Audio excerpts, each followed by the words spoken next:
নমস্কার, শুভ নববর্ষ সকলকে।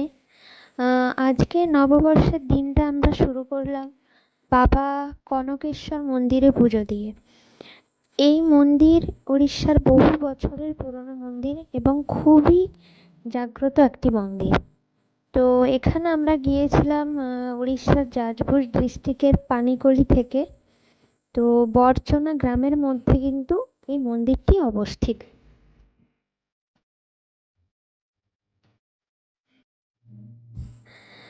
আমরা বেরিয়ে পড়েছি, আর সামনেই দেখতে পাচ্ছেন একটা বিশাল বড় পাহাড় রয়েছে।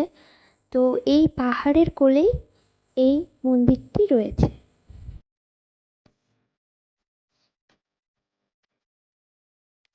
এই পাহাড়ের ওপরেও একটি শিব মন্দির রয়েছে।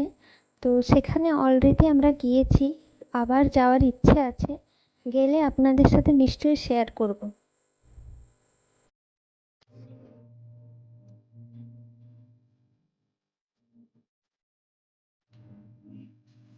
আমরা অলরেডি মন্দিরে চলে এসেছি।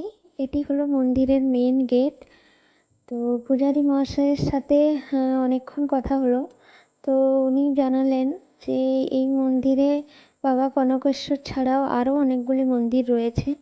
হাত পা ভালোভাবে ধুয়ে আগে তাদের দর্শন করে নিতে বললেন, তারপর কিন্তু পুজোতে বসতে বললেন। তো মানসিক একটা আমাদের এখানে করা হয়েছিল, তো সেটাই পূরণ হয়েছে।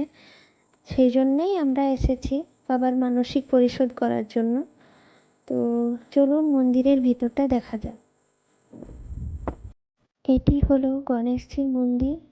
তো প্রথম আমরা এখানে প্রণাম করলাম। এটি হনুমানজির মন্দির। আর এখানে প্রণাম করার পর আমরা শনি মন্দিরে এলাম। তো গ্রহরাজের মন্দির, এখানেও প্রণাম করে নিলাম। এবার আমরা যাব দুর্গা মন্দির। পাশেই রয়েছে দেবী দুর্গারই আরেক রূপ। চলুন মায়ের দর্শন করা যাক। এখানে দেখুন বিরাট বড় একটা ঝিল বা পুকুর রয়েছে মন্দিরের পাশেই। তো মন্দিরের এটা ভেতরে এলাম।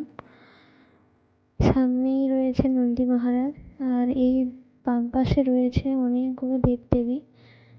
তো এদের কিন্তু নিয়মিত পুজো দেওয়া হয়। আর মা রয়েছেন ভেতরে। চলুন মাকে প্রণাম করে নেওয়া হোক। এই হলো মায়ের মূর্তি।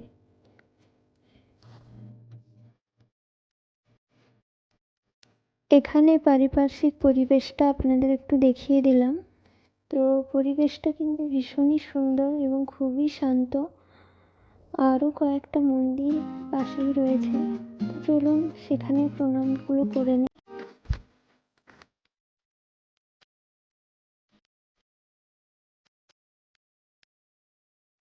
এটা কিন্তু একটা শিব মন্দির, আর ইনি নন্দী মহারাজ রয়েছেন। আর এটা কিন্তু শিবলিঙ্গ রয়েছে।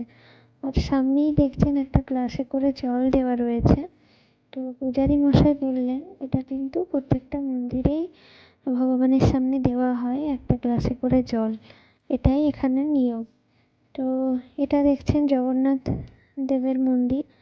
সামনে যেমন দেখেন পুরীর জগন্নাথ মন্দিরে গরুর স্তম্ভ রয়েছে, এখানেও তাই রয়েছে। তো বাবা জগন্নাথ, বলরাম এবং সুভদ্রা দেবী রয়েছেন।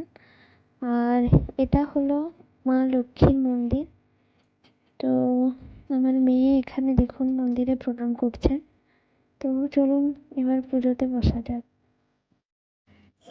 আমাদের পুজো প্রায় কমপ্লিট হয়ে এসেছে।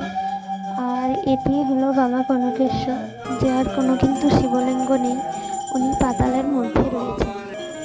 আর এখানে দেখুন আমার মেয়ের প্রচণ্ড খিদে পেয়েছে, তো ও পূজারী মহাশয়ের থেকে প্রসাদ চেয়ে নিজে খাচ্ছে। তো এখানে আরও কিছু টাইম লাগবে পুজো কমপ্লিট হতে। তো পুজো চলছে দেখুন।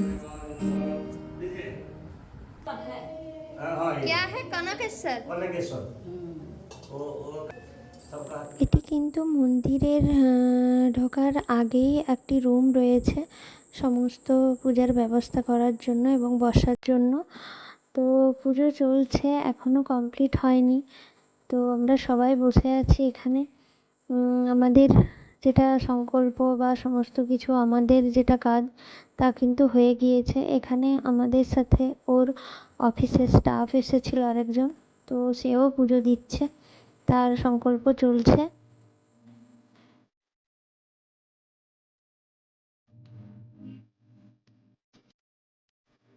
পুজোর শেষে সকলকেই নন্দী মহারাজের কাছে জানাতে হলো নিজের মনস্কামনা, যা আপনার মনস্কামনা থাকবে আপনি নন্দী মহারাজের কানে কানে সেটা বলে দেবেন। তো সেটাই মা করছে। আর এখানে দেখুন বিরাট বড় বটগাছ একটা রয়েছে এবং বানরের কিন্তু প্রচণ্ড উপদ্রব। তো আমাদের পুজো কমপ্লিট, সমস্ত কিছু সেরে আমরা বাড়ি ফিরছি। কেউ যদি ওখানে দুপুরে খাওয়া দাওয়া করতে চান তো সেটারও ব্যবস্থা ওরা করে দেবে। তো আমরা খাওয়া দাওয়া করিনি যেহেতু বাচ্চা রয়েছে। তো আমরা কিন্তু বেরিয়ে গেলাম পুজো টুজো সেরে প্রসাদ খেয়ে।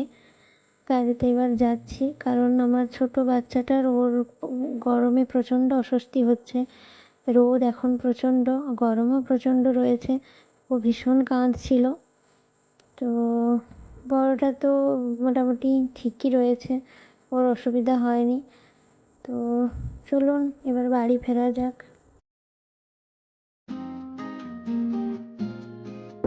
আজ পুজো খুব ভালোভাবে হয়েছে এবং আজকের দিনটা সত্যিই খুব ভালো কাটলো আমাদের। আর আজকে সারাদিনই আমরা নিরামিষ খাওয়া দাওয়া করব। তো বাড়িতে গিয়ে সেই কারণে খাওয়া দাওয়া রান্নাবান্না করে আবার খাওয়া দাওয়া করব, আর বাইরে কোথাও কিন্তু খাবো না। তো চলুন, সবাই খুব ভালো থাকবেন, আনন্দে থাকবেন।